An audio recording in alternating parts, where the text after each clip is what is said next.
അസ്സലാമലൈക്കും. ഞാൻ ഇന്ന് ഉണ്ടാക്കുന്നത് ഒരു ബീഫ് അച്ചാറാണ് കേട്ടോ.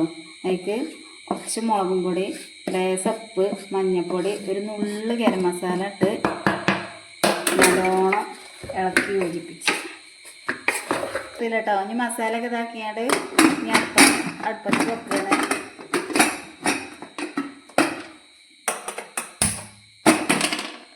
ബീഫ് ഒരു 6-7 വിസിലടിച്ചതിന് ശേഷം ഓഫാക്കിയാണ്ട് കുറച്ച് വെള്ളം ഉണ്ട് കേട്ടോ. ഇനി അതൊന്ന് വറ്റാൻ വേണ്ടി അടുപ്പത്ത് വെച്ചിട്ടുണ്ട്. എന്നിട്ട് വേണം പൊരിച്ചാൻ. അപ്പം നമ്മളെ ഇറച്ചിത്തെ വെള്ളം വറ്റിക്കും കേട്ടോ. ഇനി ചട്ടി അടുപ്പത്ത് വെച്ചുകൊണ്ട് ബീഫ് ഇടാം പൊരിച്ചാൻ. പാൻ അടുപ്പത്ത് വെച്ചിരിക്കും കേട്ടോ. ഇനി എണ്ണ പാർന്നത് നല്ലോണം ചൂടായിട്ട് അതിലേക്ക് ഇറച്ചിടണം. അപ്പോൾ ചട്ടിയിലത്തെ എണ്ണ നല്ലോണം ചൂടാക്കിയിട്ടുണ്ട്.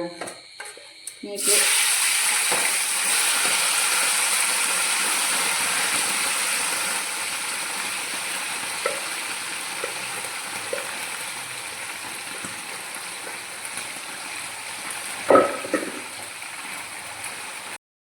അപ്പോൾ ബീഫ് ഡ്രൈ ആയിട്ടുണ്ട് കേട്ടോ.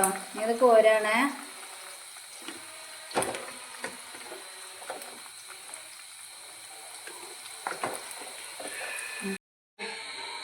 അപ്പോൾ ഇറച്ചി പൊരിച്ച എണ്ണയ്ക്ക് നമ്മൾ ഉലുവട്ട് കൊടുക്കുന്നുണ്ട് കേട്ടോ.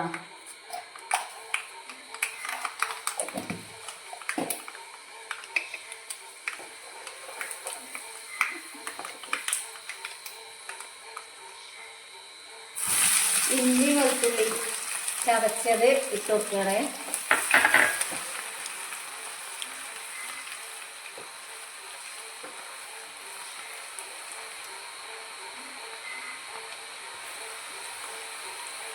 വെളുത്തുള്ളി ഇഞ്ചി ഇപ്പോൾ ഏകദേശം ആയിക്കും കേട്ടോ. ഞങ്ങൾക്ക് പച്ചമുളക് ഇട്ട് കൊടുക്കുകയാണ്.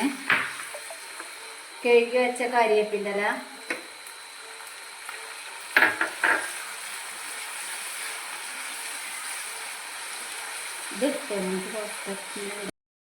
മുളകും പൊടി 2 സ്പൂണ്, 1/2 സ്പൂണ് മഞ്ഞൾപ്പൊടി, ഒരു നുള്ളു കായം ഇതിലേക്ക് ഇട്ടിട്ടുണ്ടോ. നല്ലോണം ഇളക്കി യോജിപ്പിച്ചിട്ട് ബീഫിക്ക് നമ്മൾ ഉപ്പിട്ടുകൊണ്ട് ഇതിലേക്ക് കുറച്ച് ഉപ്പ് മതി. കുറച്ച് ഉപ്പിട്ട് കൊടുത്തിട്ടോ. നമ്മൾ പൊരിച്ച് വെച്ച ബീഫ് ഇടുകയാണ്. 1 കിലോ ബീഫാണ് നമ്മൾ ഫസ്റ്റായിട്ട് ഉണ്ടാക്കി വെക്കുന്നുണ്ടോ.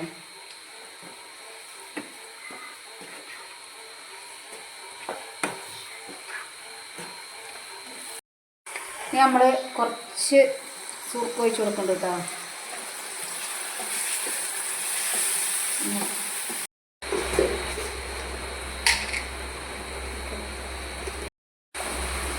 ഇതിപ്പോൾ നമ്മളെ ബീഫ് അച്ചാർ റെഡി ആയിട്ടുണ്ട് കേട്ടോ.